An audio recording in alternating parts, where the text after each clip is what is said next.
Pourquoi tu payes des frais de gaz quand tu veux faire passer des transactions sur Ethereum?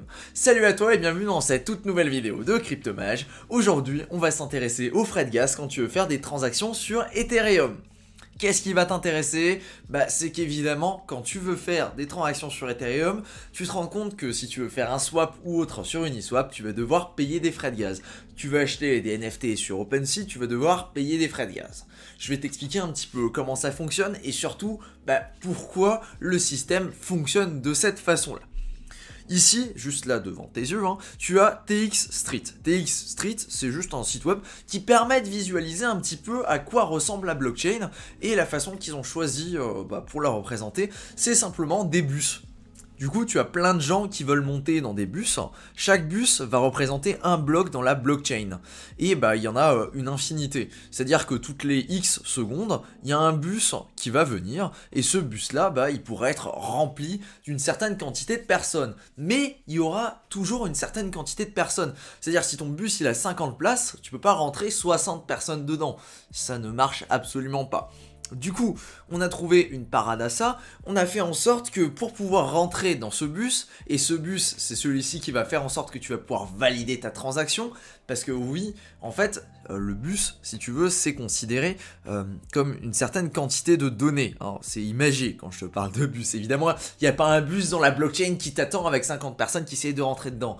Non, il y a une quantité de mémoire qui peut être utilisée pour écrire sur la blockchain.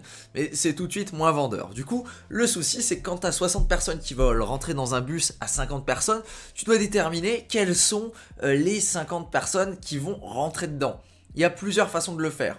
Soit tu décrètes que c'est les 50 premières, ça aurait été quelque chose qui aurait été possible, mais ça n'a pas été fait de cette façon-là. Ça a été fait de la façon que les gens peuvent décider de payer un supplément pour rentrer en priorité dans le bus.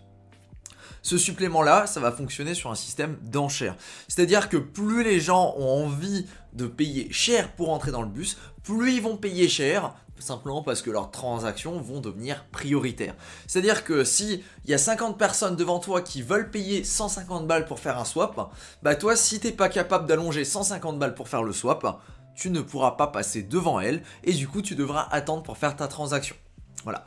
Du coup, c'est ça ce qui va expliquer que lors des moments là où il y a énormément de transactions, simplement parce qu'il y a énormément de choses qui se passent au niveau du cours des cryptos, parce qu'il y a des liquidations en cascade ou parce que la blockchain est complètement saturée, les prix des transactions peuvent monter et crever des plafonds.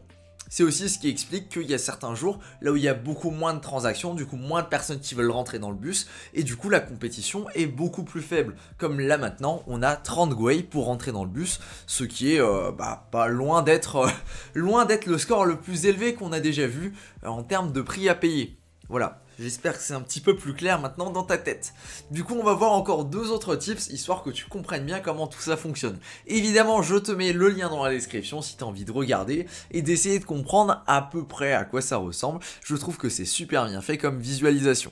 Du coup, qu'est-ce qu'on va avoir? On va avoir Etherscan. Etherscan avec le gas tracker qui va te permettre de savoir là maintenant tout de suite toi quand tu vas regarder cette vidéo, quel est le prix du gaz et qu'est-ce que tu vas payer pour chaque type de transaction. Ici du coup on va te dire que le prix d'une transaction ça va être de 29 gwei. Du coup c'est la quantité en fait de gaz que tu vas devoir dépenser pour une unité un petit peu arbitraire de mémoire que tu vas vouloir ancrer dans la blockchain. C'est-à-dire que plus ta transaction va être complexe, plus tu vas devoir dépenser en fait d'Ethereum pour pouvoir l'ancrer dans la blockchain. On fait un combat si tu veux. C'est une quantité limitée et du coup, mine de rien, on est obligé de bloquer ça d'une façon ou d'une autre et le système qui a été choisi c'est celui des enchères. Voilà. Du coup ici tu vas pouvoir avoir accès aux coûts qui vont être associés à quasiment toutes les transactions que tu peux faire sur la blockchain. Par exemple si tu veux vendre quelque chose sur OpenSea, ça va te coûter 17 $. Si tu veux faire un swap sur Uniswap, ça va te coûter 16 $. Ça c'est basé sur le cours que tu vas pouvoir actualiser et tu vas donc le voir évoluer de façon dynamique. Par exemple si tu veux faire la transaction d'initialisation, je sais pas si elle est disponible dessus. Non, peut-être pas. Si OpenSea, qu'est-ce qu'on a d'autre comme action? On a OpenSea Vente, OpenSea Wyvern. Non, on n'a pas l'initialisation, alors du coup elle apparaît pas là-dessus. Mais en fait, en fonction de la transaction que tu vas faire, il va y avoir des coûts différents qui vont être associés. Voilà. Et là, tu peux les avoir en temps réel, du coup ça peut être assez pratique. Fun fact, si tu as besoin de faire passer une transaction mais qu'elle n'est pas du tout urgente et que tu as envie de payer le moins cher possible, tu peux simplement la faire passer le dimanche matin. Le dimanche matin, il n'y a quasiment personne qui fait des transactions, du coup le prix en Gwei est beaucoup plus faible et on peut avoir assez fréquemment des prix en Gwei qui sont entre 10 et 20 Gwei, ce qui n'est clairement pas cher par rapport à la moyenne qui se situe plutôt entre 40 et 50 Gwei en ce moment. Voilà. Du coup, petit tips, si tu veux faire tes transactions, fais-les le dimanche matin, le samedi matin. C'est là où il y a le moins de transactions instantanées en même temps. Et du coup, c'est là où tu vas payer le moins cher. Merci à toi pour ton attention sur cette vidéo. Et sur ce, je te dis à plus. Ciao.